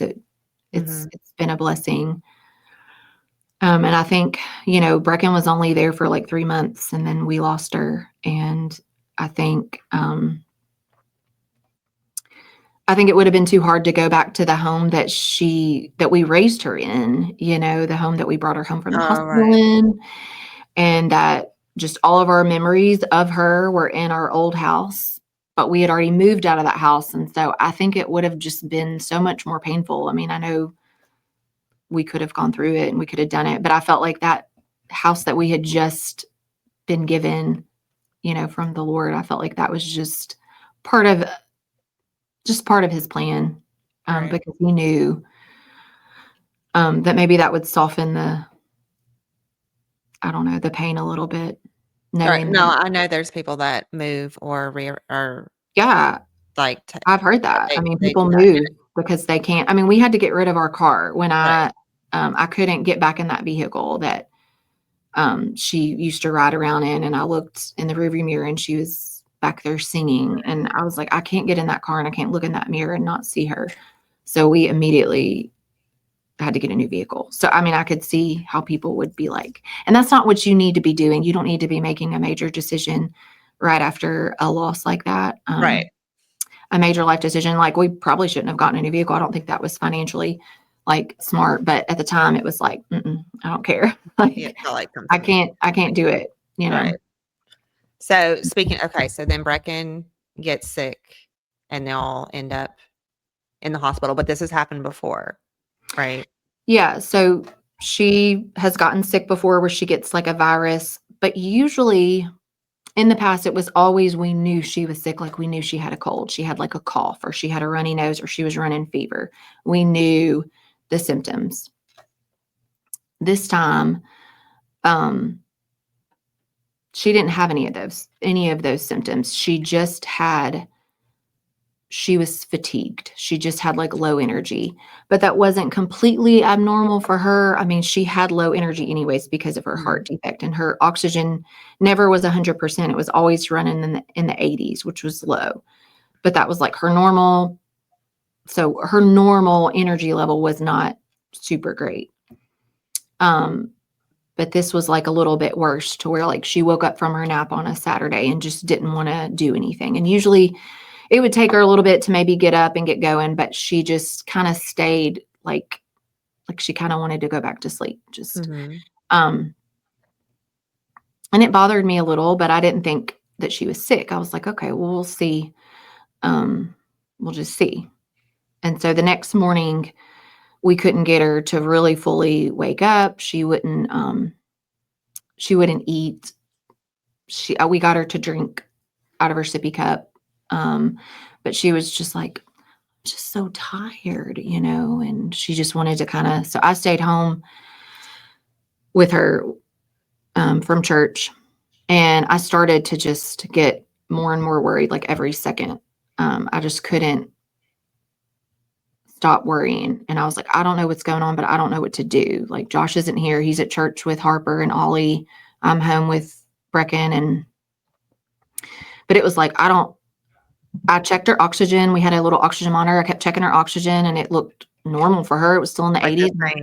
Yeah. Yeah. So I thought, well, her oxygen's fine, but what's going on? And I checked her temperature. She's not running a fever. I eventually I texted her heart surgeon because he gave me his personal number. And I was like, oh, wow. Yeah. And I texted him and told him, and he said, bring her to the emergency room immediately. So he knew that that was not normal. And so as soon as Josh got home, I was like, you have to leave church. We have to go to the emergency room. So that's what we did. And we got there, and they they checked her oxygen when she got there, and it was like in the 50s. And I don't know if it just dropped dramatically or if our monitor was not working well or what, but, she was sick. Yeah, really sick. And so they just started giving her oxygen, doing all the things, running all the blood tests. They admitted her. And she just went really downhill. This was not like a typical sickness. Usually she's sick, but she can still respond. She's responsive and will talk to us or, whatever. And, she just wasn't, she wasn't herself. She was barely responding. She was just, she wasn't talking to us much. And so they did more tests and they were like, she is in heart failure, and whatever made her sick, they just assumed it was some type of virus. It's attacking her heart and it's affecting her heart and her lungs. And, we're going to have to, put her on the heart transplant list. Like her only option is she needs a new heart at this point. It's it's too far damaged. And, one of the surgeons there was really familiar with us. And so he knew Brecken and he knew us and he knew what kind of quality of life she had. And so he was like, she's an amazing child and we're going to do what we can to save her life because, it's not like she's got a great quality of life and y'all want to continue to. She hasn't been suffering from what right. Exactly. And so I was like, yes, please put her on the heart transplant list. And so here we are like, oh my goodness, we just got here a day ago and now we're listing our child on the heart transplant list. I have a newborn at home who just had eye surgery. And, it was like, how are we going to do this? And they kind of told us, well, on the heart transplant list, they usually there's usually a waiting period, like 8 to 10 months before they get a heart. And she will not be able to leave the hospital for that long. So she will be here until she gets a heart. And so I was like, I have a newborn and we don't, we live in Collierville. This is downtown Memphis. And how are we going to do this? And, so just all that. And,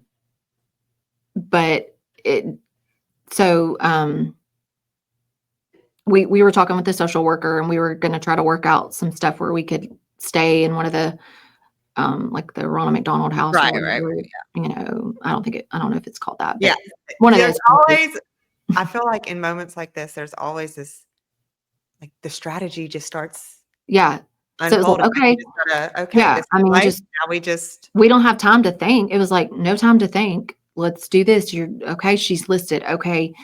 This is the plan. We got you approved to stay here. Even though you aren't technically out of town, you have a newborn, And, then they came in and they were like, she's not going to wait 8 to 10. Like she's not going to be able to wait 8 to 10 months. We're going to have to give her do a procedure where we give her what's called a ventricular assist device, where we implant this thing in her heart that's going to actually like be her heart and lungs for her. But they were like, it's something that's common. The guy that's doing it today just did like 3 more this week already. So this is not new. This is not, he knows what he's doing. Tried and true procedure. Like, yes. Kids can function on this. They can, walk around, play. They can do what they need to do. And so I'm like, okay, let's do it. So they do it and she made it through the surgery. And they came back and they were like, everything looks so much better. Her numbers are improving. Her oxygen's better. Her heart and lungs are working better. Like they were like, this is great.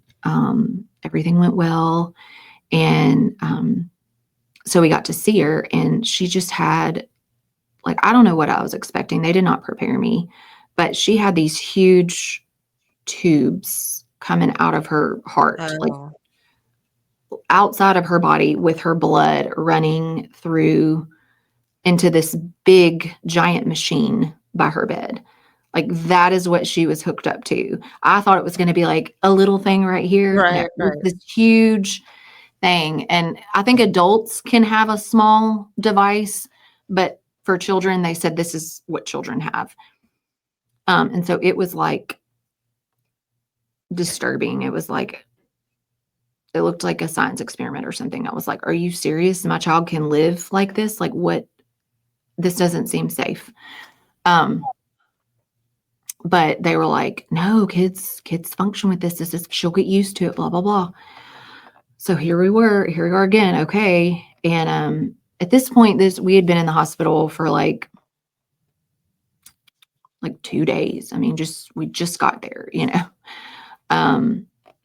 and this was that evening, and they were like, they had done the procedure maybe the day before, and she'd gone through the whole day, and she still wasn't waking up. And they're like, we've weaned her off sedation, and she should be waking up. But something, we don't know why she's not waking up. It was kind of troubling to them. And so that evening, the doctor, like we talked about, there's like those good doctors, and then there's those that aren't so great. We had a lot of really compassionate that were like, okay, we're not gonna lose hope. Like, it could be anything.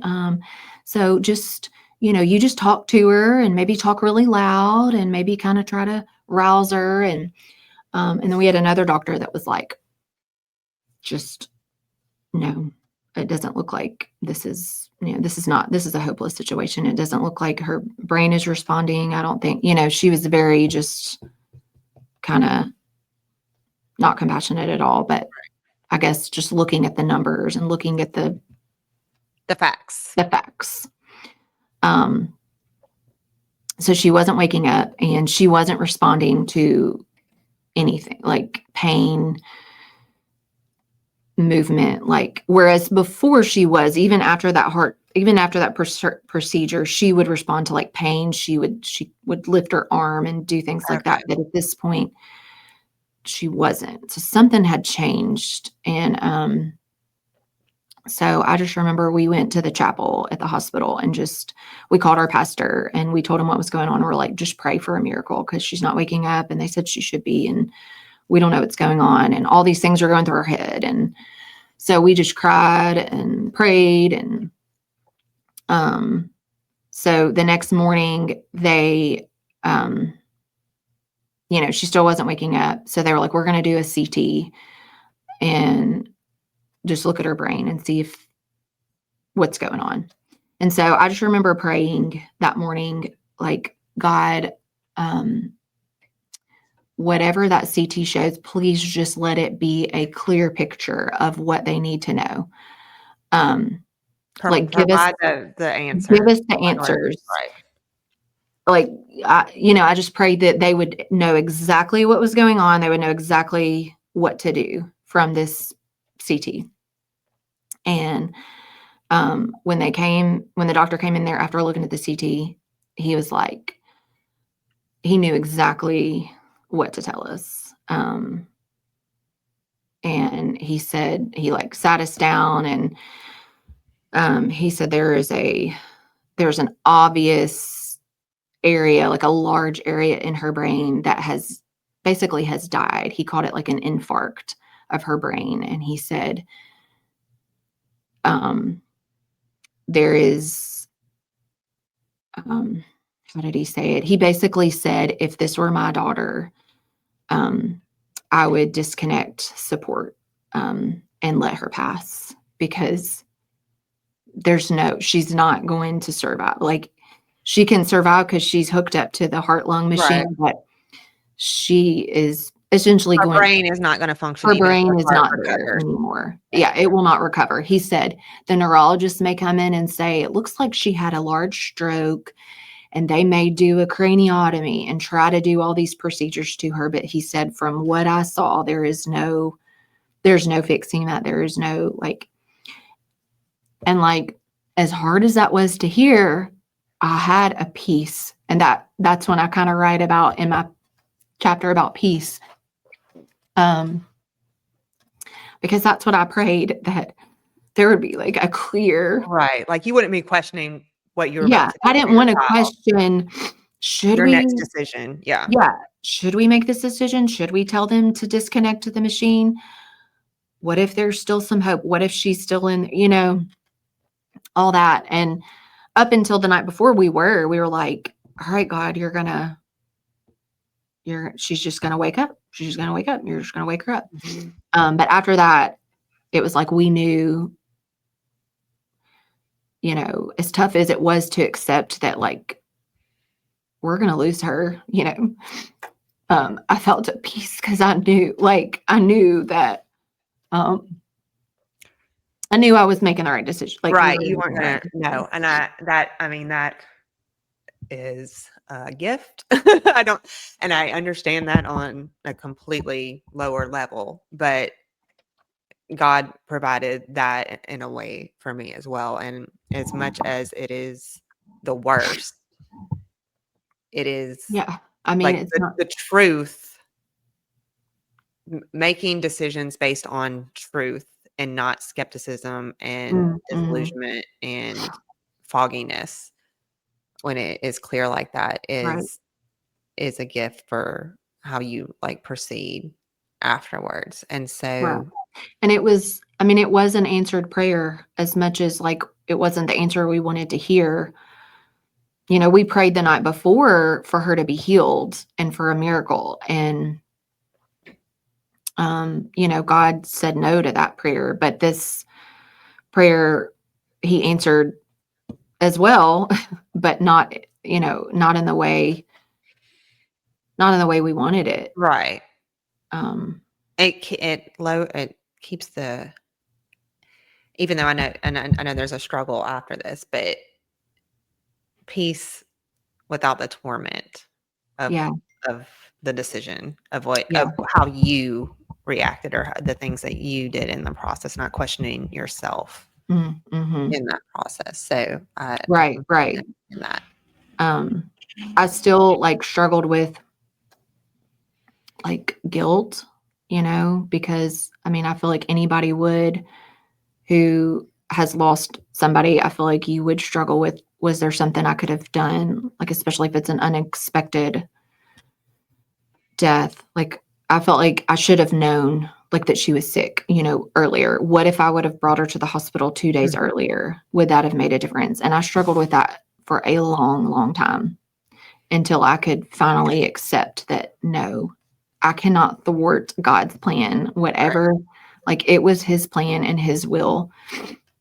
And nothing I could have done could have changed that. But I spent a lot of time thinking back to that last week of her life and how I could have changed it.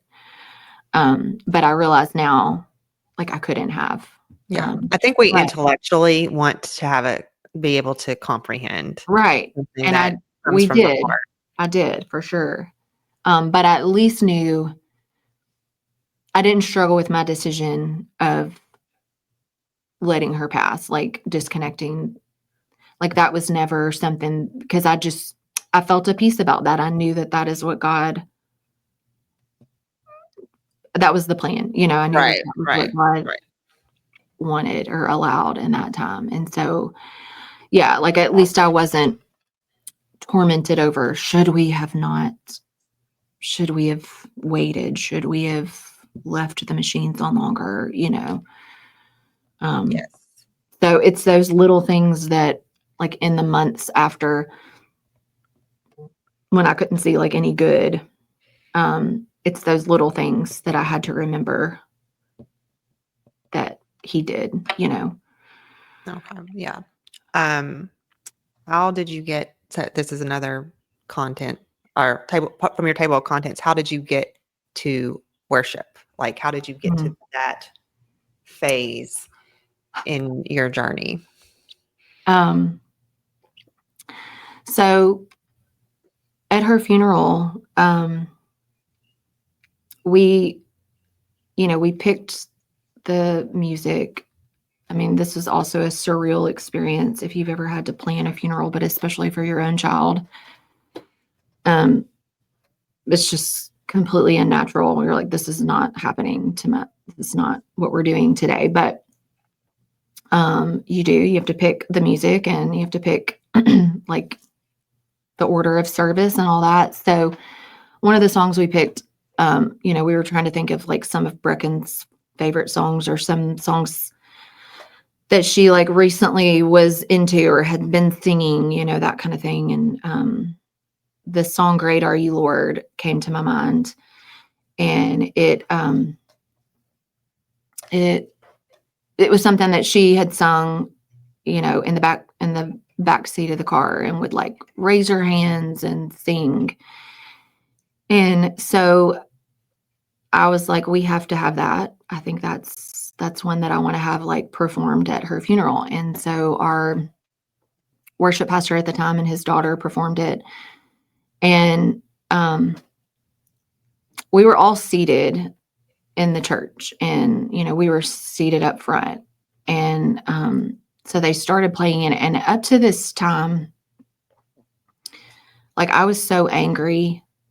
Just, I don't know if I was angry at God, but I was just angry. I was just angry that I was having to sit here for a funeral for my daughter, and that I was having to stand up while everybody gave me condolences.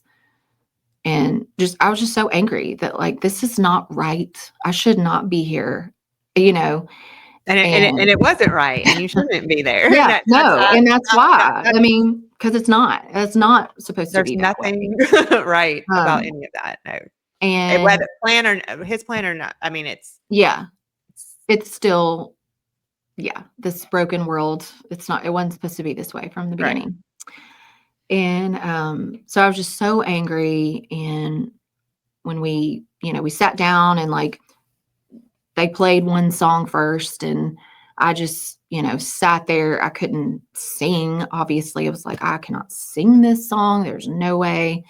I don't even want to listen to it right now. I'm just so mad. And I'm just, and so that song started. And at the beginning of it, I was angry, and I was still mad, and just sitting there. And the more I sat there, I started actually listening to the words of the song. And it got to the bridge. All the earth will shout your praise. Our hearts will cry. These bones will sing, great are you, Lord. And the bridge repeats a couple of times, and it, they went through the first time, and I was like, and I don't know, it just like, just them singing, great are you, Lord, and me listening to the words, great are you, Lord. I was like, okay, Lord, you are great. Like, you are. And so when they got to the next bridge, the Holy Spirit was just, I had to stand up. I couldn't sing it, but I felt like we are all just sitting down while these people are singing, great are you, Lord. And I was like, I cannot sit in the presence of our Lord, who is great. And I just stood up. And of course, everybody saw that, and everybody started standing. And I was I was like fighting God on it. I was like, I don't want to stand up. I'm angry. I do not feel like worshiping you. I'm not in that place right now. But it was like, it doesn't matter if you feel like it. Like, you know me, you know who I am, and you know my character. And so that's how I feel. I was just so overwhelmed. I could not stay seated. And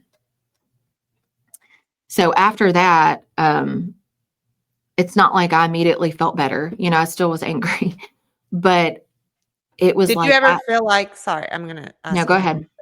Did you ever feel like you had to forgive God?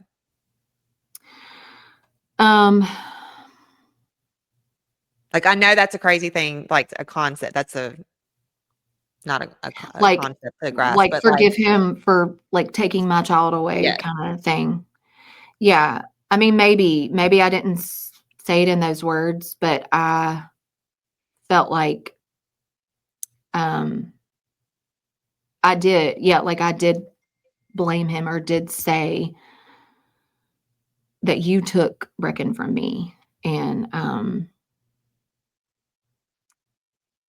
but had to kind of say, but you are still good. Great are you, Lord. Like, so even though you did, you're still right. You still trust. Yeah.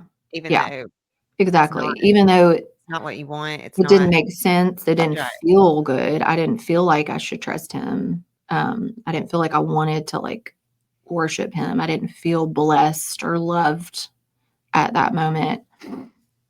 But like when hard days would come, like down the road or even weeks or days, weeks after her funeral, I could remember that moment where at my lowest, like on the worst day of my life, I was able to stand up and like worship the Lord.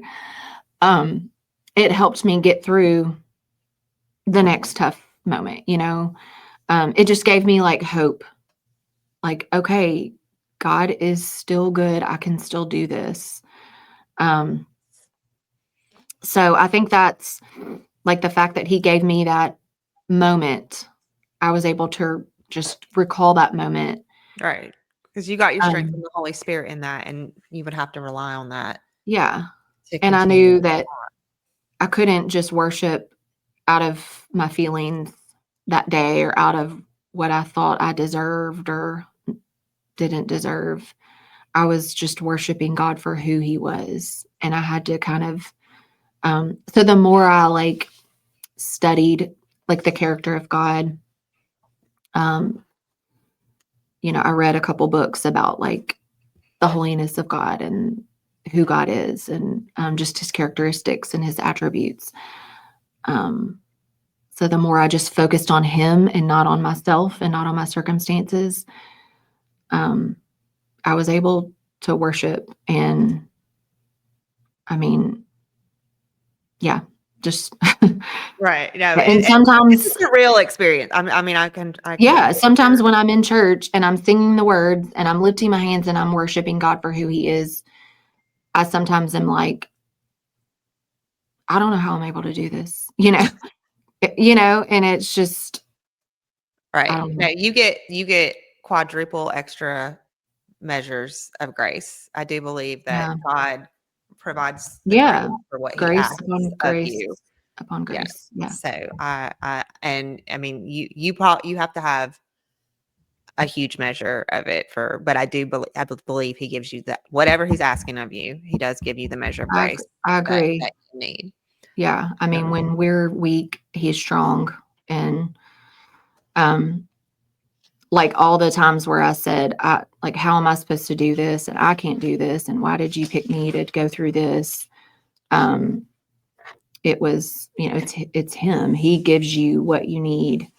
The verse in 2 Corinthians 12:9 and 10 says, but he said to me, my grace is sufficient for you, for my power is made perfect in weakness. Therefore, I will boast all the more gladly of my weaknesses, so that the power of Christ may rest upon me. For the sake of Christ, then I am content with weaknesses, insults, hardships, persecution, and calamities. For when I am weak, then I am strong.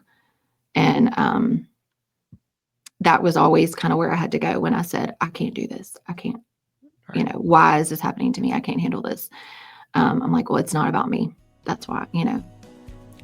Yes, I think we're definitely, I think that is a great pausing point for today, but we definitely have to do part 2 because I have a gazillion questions for the post